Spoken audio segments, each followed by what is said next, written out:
नमस्कार प्यारे साथियों, हो जाइए तैयार जीएस के महत्वपूर्ण प्रश्नों की श्रृंखला में। आज का टॉपिक पंचायती राज व्यवस्था। क्वेश्चन नंबर 1, संविधान के किस भाग में पंचायती राज व्यवस्था संबंधी प्रावधान दिए गए हैं?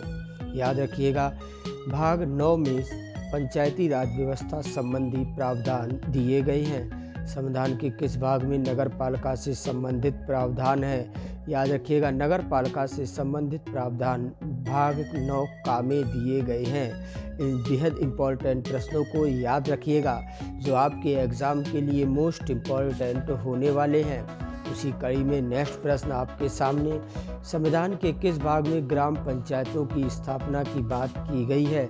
संविधान के किस भाग में ग्राम पंचायतों की स्थापना की बात की गई है? भाग 4 में ग्राम पंचायतों की स्थापना की बात की गई है। उसी कड़ी में नेक्स्ट प्रश्न आपके सामने, बेहद इम्पॉर्टेंट प्रश्नों की श्रृंखला, पंचायती राज प्रणाली किस पर आधारित है? याद रखिएगा, पंचायती राज प्रणाली सत्ता के विकेंद्रीकरण पर आधारित है। सत्ता के विकेंद्रीकरण पर आधारित है। पंचायती राज क्या प्रदान करता है? याद रखिएगा, पंचायती राज क्या प्रदान करता है? स्थानीय स्तर पर लोकतांत्रिक प्रशासन। याद रखिएगा, स्थानीय स्तर पर लोकतांत्रिक प्रशासन। 73वें संविधान संशोधन का संबंध किससे है? 73वें संविधान संशोधन का संबंध पंचायती राज से है। पंचायती राज में 73 भारत के किस के अंतर्गत पंचायती राज प्रणाली की व्यवस्था की गई है? भारत में किसके अंतर्गत? नीति निर्देशक सिद्धांत के अंतर्गत पंचायती राज की व्यवस्था की गई है। किस संविधान संशोधन द्वारा पंचायती राज संस्थानों को संवैधानिक दर्जा प्रदान किया गया है? 73वें संविधान संशोधन द्वारा यह दर्जा प्रदान किया गया है। 73वां संविधान संशोधन द्वारा संविधान की कौन सी अनुसूची जोड़ी गई है? याद रखिएगा, 73वें संविधान संशोधन में 11वीं अनुसूची को जोड़ा गया है। उसी कड़ी में नेक्स्ट प्रश्न आपके सामने, भारत के संविधान की 11वीं अनुसूची में कितने विषय हैं? भारत के संविधान की 11वीं अनुसूची में 29 73वां, याद रखिएगा, संशोधन 73वें में किया गया है। 73वें संविधान संशोधन द्वारा पंचायती राज संस्थानों के लिए किस तरह के चुनाव का प्रावधान किया गया है? प्रत्यक्ष एवं गुप्त मतदान। प्रत्यक्ष एवं गुप्त मतदान।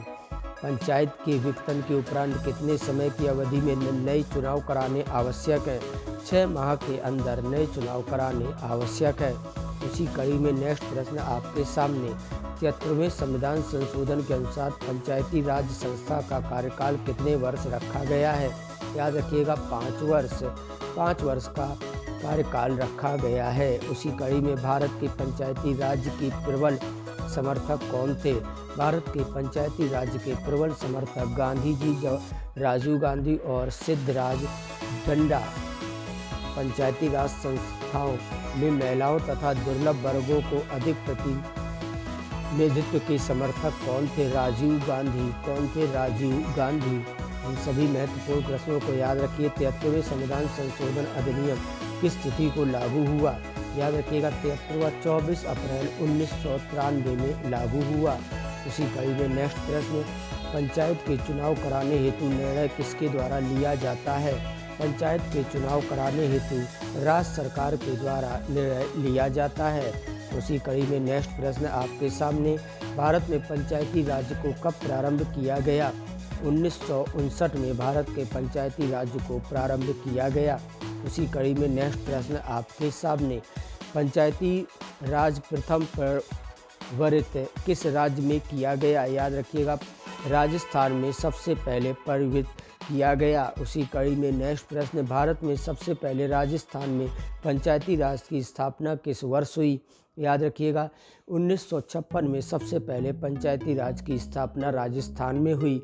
उसी कड़ी में नेक्स्ट प्रश्न, भारत के पंचायती राज व्यवस्था सर्वप्रथम किन राज्यों में प्रारंभ की गई? याद रखिएगा, भारत में पंचायती राज सर्वप्रथम राजस्थान और आंध्र प्रदेश में प्रारंभ की गई थी। उसी कड़ी में नेक्स्ट प्रश्न आपके सामने, भारत में पंचायती राज की त्रिस्तरीय व्यवस्था का अनुमोदन किस समिति द्वारा किया गया? बलवंत राय मेहता समिति द्वारा त्रिस्तरीय व्यवस्था बलवंत राय मेहता समिति प्रतिवेदन में पंचायती राज संस्थाओं कितने स्तर कराने का सुझाव दिया गया। याद रखिएगा, बलवंत मेहता समिति द्वारा त्रिस्तरीय 3 स्तर पर कराने का सुझाव दिया गया। बलवंत राय समिति किस प्रतिवेदन के अनुसार महत्वपूर्ण संस्था है। याद रखिएगा, पंचायत समिति के अनुसार महत्वपूर्ण संस्था है। उसी कड़ी में नेक्स्ट प्रश्न, पंचायती राज संस्थाओं के संगठन के 2 स्तर होने का सुझाव किसने दिया।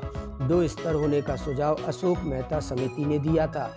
2 स्तर होने का सुझाव अशोक मेहता समिति ने दिया था।